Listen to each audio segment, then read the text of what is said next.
오늘 말씀의 배경은 사사시대입니다. 때로 보면 사사시대입니다. 사사들이 치리하던 때라고 그렇게 말씀을 하는데, 이 사사시대의 특징은 뭐냐면 왕이 없던 시대예요. 사사기서 마지막에 보면 21장 25절에 이렇게 기록되어 있습니다. 그때 사사시대에 이스라엘에 왕이 없으므로 사람이 각기 자기의 소견에 옳은 대로 행하였더라. 자유롭습니까? 좋습니까? 왕이 없이 내 마음대로 내 소견에 옳은 대로 행한다면 좋은 일일까요? 여기서 왕은 누구시겠어요? 하나님이시죠. 하나님이 없어요. 하나님이 없으니까 각기 자기 하고 싶은 대로 그렇게 하는 어지럽고 혼란한 그런 시대입니다. 그래서 이 사사시대는 이스라엘 역사 중에서도 가장 어떻게 보면 암울한 시대, 어둠의 영이 깊었던 시대다, 이렇게 볼 수 있는 거죠. 그런 시대 가운데 그때 그 땅에 흉년이 들었다고 그렇게 말씀합니다. 그 땅이 어디냐면 이스라엘 백성들이 지금 살고 있는 가나안 땅이에요. 이 가나안 땅은 어떤 땅입니까? 젖과 꿀이 흐르는 땅입니다. 그죠? 하나님이 약속하신 약속의 땅이고, 그 땅은 젖과 꿀이 흐르는 땅이에요. 오늘 말씀에 특별히 베들레헴을 얘기하는데, 가나안 중에서도 이 베들레헴은 정말 이 광활한 그런 대지가 있고 초지가 있어서 농사도 잘 될 뿐더러 목축도 하기 좋은 그런 땅이 베들레헴 땅입니다. 근데 이 가나안 땅 베들레헴에 지금 흉년이 들었다는 거예요. 이게 어떤 의미겠습니까? 자연적인 재해겠습니까? 아니면 하나님의 징계이겠습니까? 저는 하나님의 징계라고 보여져요. 이스라엘 백성들이 이 사사시대에 하나님 없이 우상 숭배하고 막 그렇게 하니까 하나님이 정말 젖과 꿀이 흐르는 그 땅에 이 기근을 이렇게 허락하시는 거예요. 근데 이거를 지금 시대를 돌려놓고 보면 지금 이 시대 여러분에게 가나안 땅 베들레헴 어디입니까? 교회겠죠? 교회가 하나님의 저식, 하나님의 말씀 양식이 있는 곳, 그리고 하나님의 말씀, 꿀같은 하나님의 말씀이 흐르는 곳, 그곳이 이곳 아니겠습니까? 그래서 여기에서 이 베들레헴은 지금 우리가 살고 있는 이 땅이다, 우리 이 교회다, 이렇게 볼 수 있습니다. 오늘 말씀 제목을 베들레헴으로 돌아오라, 이렇게 말씀을 정했는데, 먼저 우리가 기억해야 하는 게 뭐냐면 이 베들레헴에도 흉년이 있다는 것입니다. 이게 첫째 대지예요. 베들레헴에도 흉년이 있습니다. 아멘. 지금 오늘 본문 말씀뿐만 아니라 우리가 이 앞에도 기억을 해보면 하나님이 아브라함을 가나안 땅으로 인도하셨어요. 그 아브라함이 가나안 땅에 있을 때 흉년이 들죠. 창세기 12장 10절 말씀 보면 거기에 기근이 들었던 것을 우리가 볼 수 있습니다. 아브라함을 부르신 그 땅에도 기근이 들었으므로 아브라함이 애굽에 내려가서 거기에 거했다고 이렇게 말씀하는데, 그 기근이 심했다고 이야기를 하는 거예요. 아브라함 때만 그런 게 아니고 아브라함한테 이삭 때도 그랬죠. 밑에 보면 26장 1절에는 이삭이 그랄로 갔다는 거예요. 흉년이 들어서, 흉년 때문에 양식을 구하려고 그랄로 갔다.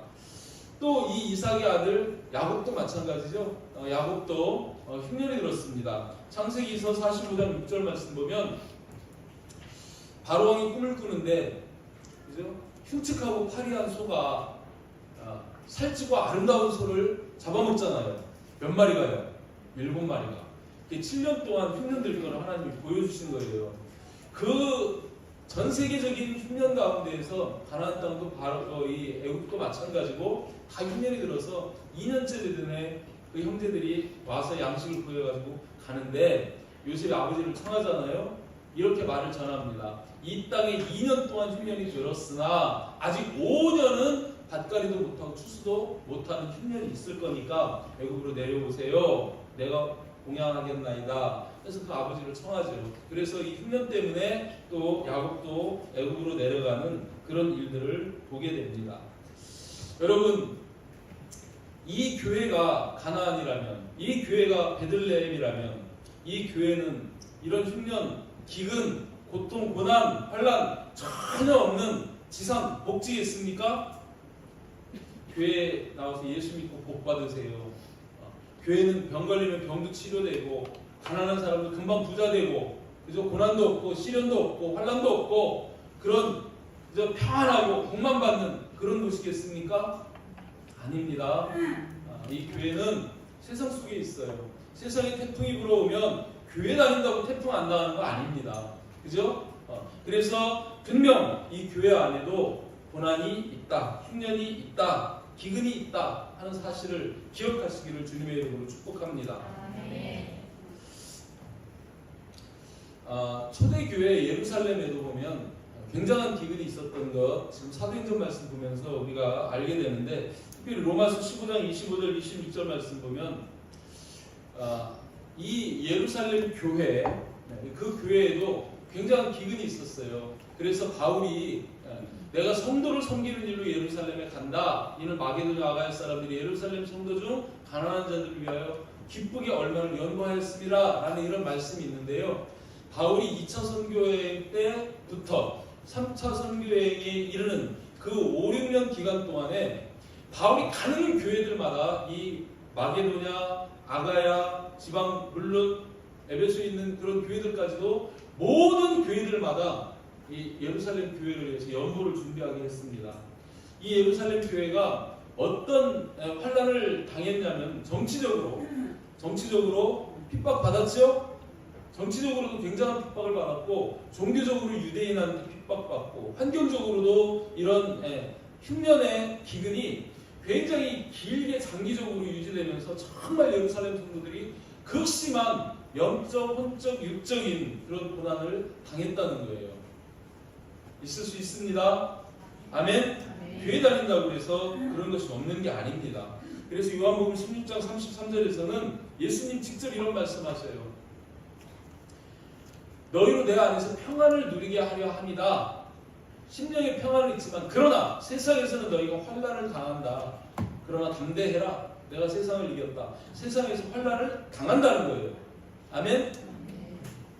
여러분 신앙생활하면서 교회 생활하면서 교회에서 다니는데 어려운 일이 생기고 힘든 일이 생기고 내가 원치 않았던 어떤 일들이 생기면 왜 이래? 교회 다니는데 왜 하나님이 내게 이런 일들을 이거 교회 다녀봐야 헛일인가 보다 이렇게 생각하시면 안 된다는 거예요. 아멘? 아멘. 하나님은 세상 사람이 겪는 그런 고난을 우리에게도 주실 수 있어요. 특별히 이 사탄을 통해서 오는 고난 또 하나님이 주시는 연단이 우리에게 있음을 기억하시길 바랍니다. 베드로전서 5장 8절 9절 말씀 보면 근신하라 깨어라 너희 대적 마귀가 우는 사자같이 두루 삼키며 아니 두루 다니며 삼킬 자를 찾나니 삼킬 자를 찾는다는 거예요. 그러면서 너희는 믿음을 굳건하게 그를 대적하라. 왜요? 이는 세상에 있는 너희 형제들도 동일한 고난을 당하는 줄 알리라. 고난이 있다는 거예요. 마귀로부터 오는 고난도 있습니다. 또 하나님이 주시는 연단도 있습니다. 그죠?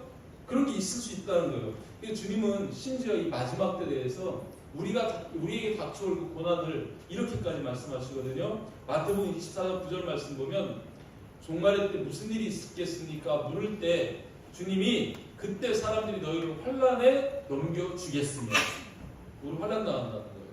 또 너희를 죽이니 심지어 우리를 죽이기까지 한다는 거예요. 왜요? 너희가 내 이름 때문에 어떤 소수가 아닌 이 땅의 모든 민족에게 그런 미움을 받을 거라고 말씀하십니다. 아멘? 이런 상황 속에서 이런 시련 속에서 어떻게 해야 됩니까? 두 번째 말씀은 베들레헴을 떠나지 말라는 거예요. 아멘? 우리에게 교회 다니면서 시련 환난 하나님의 시험 있을 수 있지만 흉년 기근 고난 연단 환난 정치적이든 종교적이든 세상적이든 있을 수 있지만 그렇다고 해서 이 베들레헴을 떠나서는 안 된다는 겁니다. 아멘? 1절 하반절에 보면 한 사람이 그의 아내와 두 아들을 데리고 모압 지방에 가서 거류하였는데 이렇게 말씀이 나옵니다. 한 사람이 그의 아내와 두 아들 가족을 데리고 어디로 갔냐면 모압 지방에 갔어요. 왜 갔어요? 베들레헴에 흉년이 들었으니까 양식이 있는 모압으로 갔다는 거예요. 이 모압은 지금 어디를 의미하는 거예요? 세상을 의미하는 겁니다. 늘 말씀드려 성경 읽을 때 여러분 애굽 그리고 바벨론, 로마 그리고 이방 나라 이런 나라들은 전부 세상 나라 이야기하는 겁니다. 아멘? 그러니까 교회 다니면서 궁핍하다 그래가지고 세상의 사람들의 풍요함을 바라보면서 세상으로 갔다는 거예요. 근데 갈 때 마음은 뭐였냐면 이 풍년만 지나면 돌아와야지. 그래서 가서 거류하였다는 거예요. 거주가 아닙니다. 임시, 잠시 있을 생각으로 내려갔다는 거예요. 그죠? 그런데 그 사람의 이름이 뭐냐면 2절 말씀에 엘리멜렉이요. 그 아내의 이름은 나오미, 두 아들은 말론과 기륜이라고 이렇게 소개하고 있습니다. 왜 여기에다 이름들을 이렇게 쭉 나열했을까요? 특별히 엘리멜렉이라는 이 이름은 어떤 이름의 뜻이냐면 나의 하나님은 왕이시다. 그러니까 엘리멜렉은 이름 자체가 나의 하나님은 왕이시다. 근데 왕이 없는 사사시대를 왕 없이 살았고 지금 여기에서도 하나님의 뜻 안 물어봅니다. 하나님이 왕이신데 하나님 이 기근에 내가 모압으로 갈까요 말까요? 안 물어봐요. 그리고 자기 생각대로 자기 뜻대로 그냥 모압으로 가는 거예요. 가족들 이끌고 그리 내려갔습니다. 나오미 기쁨이고 사랑스럽다라는 이런 이름이에요. 그런 이름을 가진 자들이 그냥 내려간 거예요. 이 사람들이 어떤 사람인지 또 정확하게 밝혀드린 그 다음 말씀입니다. 이 사람들은 유다, 베들레헴, 에브라스 사람이라고 여기에서 못을 팍 박아요. 유다 사람입니다. 이스라엘 백성 중에서도 하나님이 북이스라엘 띄고 남유다 따로 유다 백성들을 하나님이 사랑하고 그들을 인정했던 이 유다, 그 중에서도 핵심 가장 그 중요한 베들레헴이 어떤 땅입니까? 다윗, 그죠? 다윗 왕의 그 터잖아요. 유다 지파의 땅, 다윗 왕, 예수 그리스도가 속한 그 땅, 그 땅의 백성이 지금 흉년 들었다고, 지금 모압으로 내려갔다고 이렇게 이야기를 합니다. 여러분, 이 모압은요, 그모스 신을 섬기는 이방 나라예요. 하나님이 이 모압을 얼마나 싫어하는지 느헤미야 13장 1절 2절 말씀에 보면 이렇게까지 하나님이 선언을 하십니다. 모세의 책에 기록이 되어 있는데 거기에 뭐라고 기록이 되어 있냐면 1절 하반절에 보면 모압 사람은 영원히 하나님의 총회에 들어오지 못하리니, 하나님이 모압 사람은 어떤 일이 있어도 여호와의 총회에 하나님의 백성을 인정하지 않겠다는 거예요. 그만큼 미워하는 민족입니다. 왜요? 이 이스라엘 백성들이 출애굽해서 광야를 지나서 가나안 땅에 들어갈 때 모압 지방을 통과해야 되는데 그 모압 지방을 통과하려 할 때에 양식과 물로 이스라엘 자손을 영접하지 아니하고 또 뒤에 발람을 돈 주고 사서 뇌물을 주어서 이스라엘을 저주하게 했던 그런 민족이 모압입니다. 근데 그 땅으로 내려갔다는 거예요. 갈 뿐만 아니라 2절 하반절에 보면 그들이 모압 지방에 들어가서 거기 살더니 이렇게 말씀합니다. 무서운 말씀입니다. 처음에 세상을 향하여 갔을 때는 잠깐만 가서 내가 좀 성공해가지고 다시 하나님 섬기지, 이 위기를 조금만 넘기면 되겠지, 그래서 잠시 거류할 마음으로 내려갔는데 내려가서 살다 보니 어떻게 되는 거예요? 거류가 아니라 아주 살게 되고 정착하게 된다는 거예요. 얼마나 무서운 말씀인지 여러분 느껴지십니까? 우리는 그렇습니다. 근주자정이라고 세상을 가까이 하면 세상에 물들게 돼 있어요. 세상에 익숙하게 돼 있어요. 그래서 거기에 안주할 수도 있어요. 여러분 지금 우리 교회 형편을 보시길 바랍니다. 코로나 때문에 모이질 못하게 하니까 이 상황에서 어쩔 수 없지, 그리고 세상으로 나간 가난한 신자들이 있어요. 그들이 지금 교회로 코로나 끝났는데 돌아오느냐? 돌아옵니까? 못 돌아오고 있어요. 5분의 1이나 되는 우리 그리스도인들이 코로나를 핑계로 세상에 나갔다가 영영 가난한 신자가 돼가지고 교회로 돌아오지를 못하고 있는 겁니다. 세상이 그렇습니다. 세상의 맛을 보면 중독이 돼요. 세상 즐거움에 빠지면 그게 좋아요. 그래서 거기에 거류하는 게 아니고 안주하게 되는 이런 일이 생긴다는 겁니다. 오늘 본문은 그런 것들을 지금 우리에게 말씀하시는 거예요. 그렇게 됐을 때 그 결과가 무엇입니까? 3절 말씀 보면 나오미의 남편 엘리멜렉이 죽고, 아니 양식 따라서 살려고 갔는데 그 땅에 가가지고 얼마 안 돼서 죽어버렸어요. 그러면 남은 가족들은 빨리 깨달아야 돼요. 아니야, 우리는 소속이 여기가 아니었어. 우리는 베들레헴 소속이야. 베들레헴으로 돌아가야지, 교회로 돌아가야지, 정신 차리고 빨리 돌아와야 되는데 깨닫지를 못하고 그냥 거기에서 시간을 보낼 뿐만 아니라 4절 말씀 보면 죄를 더하는 모습을 봅니다. 그들은 모압 여자 중에서 아내를 맞이하였는데, 모압 여자 중에서 아내를 맞이했는데 오르바, 하나는 룻, 이렇게 두 여자를, 이방 여자를, 모압 여자를 아내로 맞이했다는 거예요. 이거 하나님이 허락하시는 일입니까? 아니잖아요. 신명기 7장 3절에 보면 하나님은 절대로 가나안 족속 이방 여인들을 그들을 아내로 맞이하지도 말고 너희 아들들을 그들에게 주지도 말라고 통원 자체를 금하는 것을 보게 됩니다. 왜 그래요? 물들이. 여러분, 솔로몬이 처음에는요, 하나님 앞에 얼마나 겸손했습니까?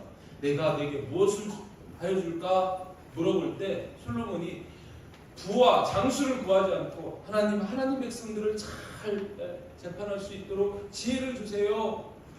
하나님 너무너무 흡족해가지고 지혜뿐만 아니라 부와 장수도 허락해줬는데, 이 솔로몬이, 그런 하나님을 섬겼던 이 솔로몬이 한순간 첩들을 드리는데 이방 여자들을 첩으로 드립니다. 그 인생 말년이 어떻게 됩니까?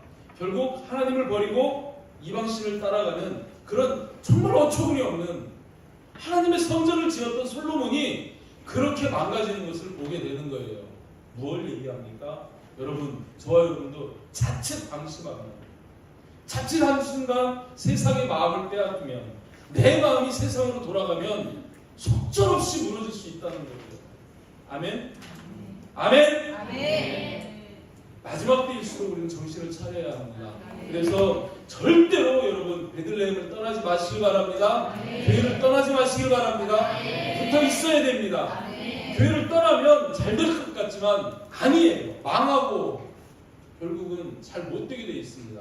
여기 보세요. 지금 엘리멜렉 죽었죠. 근데 깨닫지 못하고 두 아들을 이방 여인에게 또 장가들이죠. 그렇게 했는데 그들이 거기에 거주한 지 10년쯤에, 거리가 하나 갔다가 이제 거주한 거예요. 아예 터잡고 살아요. 거주한 지 10년쯤에 10년 동안을 하나님 기다리고 천 거예요. 10년쯤엔 어떤 일이 생깁니까? 5절 말씀을 보면 말론과 기륜 두 사람을 다 죽고 그 여인은 두 아들과 남편 뒤에 남았더라. 나오미는, 그리고 아들도 죽었으니까 그 며느리들도 다 과부가 돼가지고 세 과부가 남은 거예요.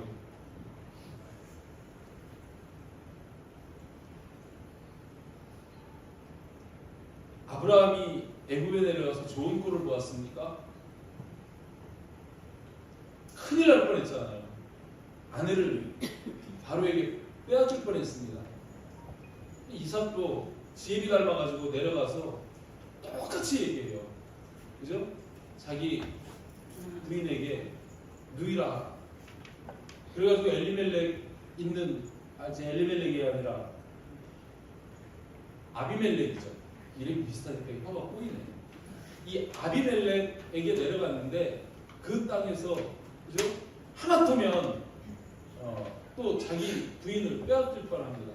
나중에 아비멜렉이 이삭이 자기 부인을 껴안는 걸 보고 금령을 내리면 아무도 건드리지 마. 이렇게 야곱이 애굽에 내려가서 좋은 꼴 봤습니까? 결국은 애굽 땅에서 민족은 번성했을지 모르지만 다 애굽의 종살이를 하게 되는 거예요. 뭘 말씀하세요? 여러분, 교회 떠나면 복이 없습니다. 교회 떠나면 망하지 잘 되는 일이 없습니다. 영적으로도 육적으로도 마찬가지인 거예요. 교회에 있어야 회복이 됩니다. 아멘. 절대로 여러분들 어떤 일이 있어도 이 교회를 떠나는 일이 없기를 주님의 이름으로 축복합니다. 한번 나 자신을 점검해 보세요. 혹여 내 마음속에 3분의 1쯤은 세상에 떠나 있다. 내 삶이 조금은 세속적으로 지금 물들어 있다. 그렇게 생각되시면 빨리 돌아오시길 바랍니다. 세 번째 말씀의 제목이 그거예요. 베들레헴으로 돌아와야 합니다. 돌아와야 삽니다. 아멘. 6절 이하 말씀 보면 그 여인이 모압 지방에서 남편 아들 다 죽고 과부의 삶을 살다가 이제 여호와께서 자기 백성을 돌보시사 그들에게 양식을 주셨다함을 듣고 이에 두 며느리와 함께 일어나 모압 지방에서 돌아오려고 합니다. 근데 갈 때도 하나님한테 안 물어봐요. 양식 때문에 내려갔어요. 그리고 올 때도 지금 돌아오는 이유가 뭐냐면 하나님께서 자기 백성들을 돌보시고 양식을 주셨다는 소문을 듣고 그 양식이 거기 있다고 그러니까 이제 돌아오려고 그러는 거예요. 과부돼서 살기가 얼마나 더 어렵겠습니까? 그런 삶 속에서 돌아오려고 그랬다는 거예요. 그런데 이유야 어떠하든 돌아오기만 하면 복을 받습니다. 아멘? 7절 말씀을 보면 그 있던 곳에서 나오고 두 며느리도 그와 함께하여 유다 땅으로 돌아오려고 길을 가다가 갔으면 끝까지 가야 되지 않겠습니까? 베들레헴을 떠나왔으면 끝까지 베들레헴으로 돌아가야 되지 않습니까? 근데 여기서 가다가라는 것은 무슨 사건이 있는 거예요. 어떤 사건이 있습니까? 8절 말씀 보면 나오미가 두 며느리에게 이렇게 얘기합니다. 너희는 각기 너희 어머니의 집으로 돌아가라. 왜요? 9절 말씀에 여호와께서 너희에게 허락하사 각기 남편의 집에서 위로를 받게 하시기를 원하노라. 돌아가서 재혼해라. 재혼해서 남편 맞이해가지고 그 남편에게 위로받으며 살아라. 이렇게 이야기를 하는 거예요. 남편이 하나님보다 더 복이라고 얘기를 하는 거예요.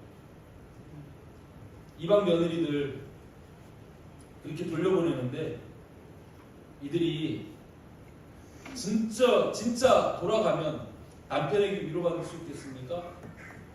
세상에서 위로받을 수 있겠습니까? 누구에게 위로받을 수 있겠습니까? 여러분, 사람이 주는 위로는요, 잠시 그냥 오시면서 그래 고마워 이건데 진짜 위로는 사람에게 받을 수가 없습니다. 이사야서 2장 22절에서 그래서 이런 말씀 하시는 거예요. 인생을 의지하지 말라. 너희는 인생을 의지하지 말라. 그의 호흡은 코에 있나니 새만 가치가 없다. 기름 바른 소리, 듣기 좋은 소리인지 모르지만 진정으로 위로할 수 없습니다. 사람은 사람을 위로할 수 없습니다. 그 근원이 하나님으로부터 와야 위로가 되는 거죠. 아멘. 그래서 고린도후서 1장 3절 4절 말씀 보면 이런 말씀 하시는 거예요. 찬송하리로다. 그는 우리 주 예수 그리스도의 하나님이시요 자비의 아버지시요 모든 위로의 하나님이시며 자비의 아버지 모든 위로의 하나님 우리의 모든 환난 중에서 우리를 위로하사 우리가 당하는 모든 환난 중에서 우리를 위로하신다는 거예요. 그리고 우리로 하여금 하나님께 받는 위로로서 모든 환난 중에 있는 자들을 늘 위로하게 하시는 하나님, 그 위로가 나만 위로받는 것이 아니라 내가 위로받고 내 가정, 내 친구, 내 직장, 내 모든 이웃들에게도 그 위로를 증거할 수 있을 만큼 넘치는 풍성한 위로를 우리 주신다는 겁니다. 누가 주셔요? 하나님만이 주실 수 있습니다. 아멘. 그래서 그 하나님을 우리가 바라봐야 한다는 거죠. 그러면서 10절에 이런 말씀이 나옵니다. 그렇게 돌아가라고 하니까 나오미에게 두 자부들이 며느리들이 이렇게 얘기하잖아요. 아니니 우리는 어머니와 함께 어머니의 백성에게로 돌아가겠나이다. 어머니와 함께 어머니의 백성에게로 돌아가겠다고 그렇게 이야기합니다. 우리는 이라고 얘기하는 거 보면 그죠? 오르바, 룻 두 여인이 똑같이 그렇게 지금 이야기를 한 거예요. 그죠? 그런데 이 결정도 정말 어려운 결정이고 대단한 결정인데 나오미가 계속 지금 그들에게 돌아가라고 이야기를 해요. 11절 말씀에도 나오미가 이러는데 내 딸들아 돌아가라. 내 태중에 너희 남편들 자들이 있느냐? 없다. 돌아가라. 또 12절에서도 내 딸들아 되돌아가라. 또 얘기합니다. 나는 늙어서 소망이 없고 혹 오늘 밤에 내가 아들을 낳는다 그치더라도 그 아들이 자라서 너희의 남편 역할을 하기까지 너희들이 기다릴 수 있겠느냐? 이렇게 얘기를 하는 거예요. 그러면서 또 돌아가라고 얘기합니다. 그러니까 3번 돌아가라고 그러니까 오르반은 어떻게 해요? 14절 말씀 보면 오르반은 그의 시어머니에게 입 맞추되 룻은 그를 붙쫓았다. 둘이 이제 운명이 갈립니다. 오르반은 입 맞췄어요. 그리고 돌아갔어요. 룻은 붙쫓았다고 이렇게 이야기가 전개됩니다. 오르반의 얘기는 여기까지 끝입니다. 성경에 이후로 오르반은 이름이 안 나와요. 근데 룻은 계속 그 이름이 나올 뿐만 아니라 정말 영광의 이름으로 변화되는 것을 우리가 보게 됩니다. 그 상황에서 나오미가 또 얘기해요. 룻에게 너도 너의 동서를 따라서 돌아가라! 또 얘기해요. 그러니까 룻이 정말 멋진 신앙 고백을 하죠. 그게 룻기서 1장 16절 17절 말씀입니다. 여러분의 목소리를 한번 같이 읽어볼까요? 시작. 룻이 이르되 내게 어머니를 떠나며 어머니를 따르지 말고 돌아가라. 강권하지 마옵소서. 어머니께서 가시는 곳에 나도 가고 어머니께서 머무시는 곳에서 나도 머물겠나이다. 어머니의 백성이 나의 백성이 되고 어머니의 하나님이 나의 하나님이 되시리니. 얼마나 멋집니까? 그 뒤에 이런 말까지. 어머니께 죽으시는 곳에 나도 죽어 거기 붙이고 만일 내가 죽는 일로 어머니를 떠나면 여호와께서 내게 벌을 내리시고 더 내리시기를 원합니다. 이렇게 얘기해요. 자, 16절 말씀 다시 띄워보세요. 여기 보면 이렇게 어머니께서 가시는 곳에 나도 가고 어머니가 지금 어딜 가요? 베들레헴으로 갑니다. 교회로 돌아갑니다. 어머니께서 머무시는 곳에 나도 머물겠나이다. 나도 그 교회에 머물겠나이다. 한 번도 이 베들레헴 가나안 땅 가보지 않은 여자입니다. 한 번도 신앙생활 해보지 않은 그런 여인입니다. 이방 여인이에요. 그러나 낯설고 경험하지 못했던 그 하나님 10년 동안 그 나오미와 살면서 하나님에 대한 어렴풋이 들은 그걸 가지고 하나님을 믿는 이 신앙으로 지금 시어머니를 붙여치면서 어머니께서 머무시는 곳에 나도 머물겠나이다. 어머니의 백성이 나의 백성이 되고 어머니의 하나님이 나의 하나님이 되시리니. 이 하나님을 향한 그 신앙을 고백했을 때 베들레헴 유다 사람도 아니에요. 에브라다 사람도 아닙니다. 이스라엘 백성도 아닙니다. 이방인이지만 이 고백으로 하나님 앞에 나아왔을 때 하나님은 이 룻에게 놀라우신 은혜를 베푸시는 거예요. 아멘. 그 망한 여인, 남편 죽고 과부되고 고향 떠나고 아무것도 없는 이 룻에게 하나님 어마어마한 은혜를 베푸십니다. 결과적으로 룻기서 2장 3절 4절 말씀 보면 이런 말씀하잖아요. 룻이 베들레헴에 돌아왔어요. 그래서 이삭을 죽으러 가잖아요. 그죠? 그 룻이 이삭을 죽는데 우연히 엘리멜렉의 친족 보아스에게 속한 밭에 이르렀다는 거예요. 그리고 거기서 이삭을 죽는데 때마침 아주 중요한 그 타이밍에 마침 보아스가 베들레헴에서 내려와가지고 그 밭에 이르러서 거기에서 이 나오미를 그 룻을 만나는 거예요. 이 말씀 뒤에 보면 그 종들에게 묻고 이 소녀는 누구냐? 나오미의 며느리인데 지금 와서 잠깐 쉬고 계속 지금 이렇게 부지런히 이삭을 줍고 있는 중입니다. 이래서 이 만남이 이루어져요. 여러분, 나오미 입장에서는 우연입니다. 나오미 입장에서는 마침입니다. 이게 진짜 우연이고 마침일까요? 아니요.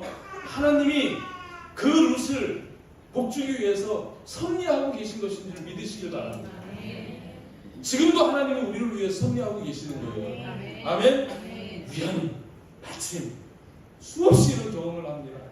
저 일을 하면서도 우연히 물된동산교회 권사님 만나가지고 그 문제가 해결되고 마침 이런 일들이 생겨가지고 고비를 넘게 하시는 하나님이 아니면 하실 수 없는 일들을 그렇게 해가시는 거예요. 아멘? 하나님은 우리에게 우연히처럼 마침처럼 세밀하게 섭리하셔서 복 주시는 줄 믿으시길 바랍니다. 결국은요, 보아스가 2장 8절에 보면 룻에게 이렇게 이야기합니다. 룻기 2장 8절에 보면 보아스가 룻에게 내 딸아 들으라. 이삭을 주우러 다른 밭으로 가지 말며 여기서 떠나지 말고 나의 소녀들과 함께 있으라. 이렇게 얘기해요. 다른 밭으로 가지 말며, 신천지로 가지 말고, 하나님의 교회로 가지 말고, 다른 곳으로 가지 말고, 그죠? 여기서 떠나지 말고, 그 베들레헴 땅, 이삭이 있는 곳, 양식이 있는 곳 떠나지 말고 나의 소녀들과 함께 있어. 공동체로 함께 있어. 말씀하시는 거예요. 아멘? 아멘. 교회 떠나면 어떻게 됩니까? 죽습니다. 교회 떠나면 사는 방법 없습니다. 그리스도의 몸이에요. 너희가 내 몸에 붙어 있으면 열매를 맺는데 가지가 나무에서 떨어지면 말라서 결국 불에 던져진다고 주님이 친히 말씀하십니다. 교회 없는 구원 없습니다. 노아의 방주에 들어가지 않았는데 홍수를 피하고 심판을 피하고 살아남을 수 있는 방법 없습니다. 반드시 교회에 붙어 있어야 하고 교회 안에 머물러 있어야 삽니다. 이 마지막 때 수없는 미혹과 유혹들이 교회를 떠나게 하는 거예요. 그래서 세상에서 손짓하는 거예요. 잠깐만 와, 잠깐만 여기서 그래도 되잖아? 뭐 이렇게 극성스러워. 조금만 장구하면 되지. 조금만. 근데 가면 거류가 아니라 거주하게 됩니다. 결국 이 룻은 나오미의 그 지혜를 통해서 주님께 결혼을 요청합니다. 보아스에게 결혼을 요청해요. 룻기서 3장 9절 보면 이렇게 말씀하죠. 이 보아스가 자는 잠자리에 들었는데 고개 들어가서 이불발치를 들고 슬그머니 들어가는 거예요. 그러니까 보아스가 깜짝 놀라가지고 너 누구냐 하니까 나는 당신의 여종 룻이오니 당신의 옷자락을 펴 당신의 여종을 덮으소서 청혼하는 겁니다. 그리고 이는 당신이 기업을 물을 자가 되민이이다. 이스라엘 백성의 고열 제도라는 게 있어요. 형이 결혼을 했는데 아들을 못 낳고 죽으면 그 다음 나이 많은 아들이 그에게 들어가서 아들을 낳아서 기업이 끊어지지 않도록 해줘야 되는 거예요. 그러니까 지금 남편이 죽었으니까 아예 없이 죽었으니까 지금 이 보아스에게 그렇게 청혼하는 겁니다. 그러니까 보아스가 결국 4장 13절 말씀 보면 그를 아내로 삼고 그에게 들어가 임신하게 해서 그가 아들을 낳게 했다는 겁니다. 여기까지만 해도 정말 감사한 거 아닙니까?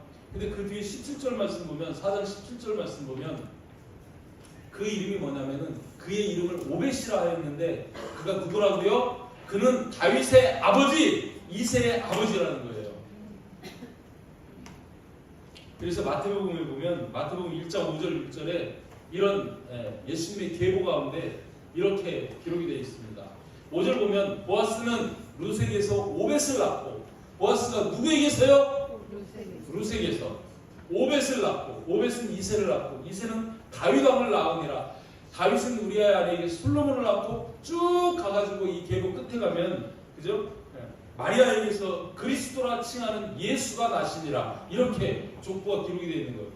정말 그 이방 여인 다 망하고 남편 죽고 그냥 그 우상을 섬기면서 정말 아무것도 아닌 그 룻이 어머니가 믿는 하나님을 믿겠다고 그분을 찾아서 이 베들레헴에 돌아왔을 때 이 예수님의 이 족보에 그죠?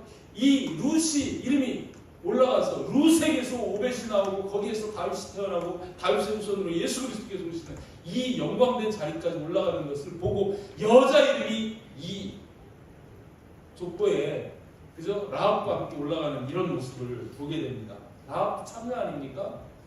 그런데도 불구하고 하나님을 믿는 신앙을 지켰을 때 하나님은 그게 창녀든 과부든 이방인이든 이렇게 위대하게 회복시키시고 정말 복 주시는 것을 볼 수 있습니다. 저와 여러분 시대가 자꾸 교회를 떠나게 하는 거예요. 세상이 자꾸 우리에게 솔직하는 거예요. 여러분 어떤 일이 있어도 우리에게 비록 고난과 기근, 흉년, 환난이 있어도 절대로 교회를 떠나지 않으시기를 주님의 이름으로 축복합니다. 혹여라도 내 마음이 세상에 기웃거리고 있거나 내 발이 세상에 빠져 있다면 빨리 발 빼고 세상에서 교회로 돌아오시기를 주님의 이름으로 축복합니다. 돌아오기만 하면 주님은 계획이 있으셔요. 섭리하십니다. 우연히 마침으로 우리를 잘 되게 하시고 복 주셔서 정말 하나님 나라에 이렇게 생명책의 이름이 기록되는 그런 놀라운 역사를 이루실 줄을 믿습니다.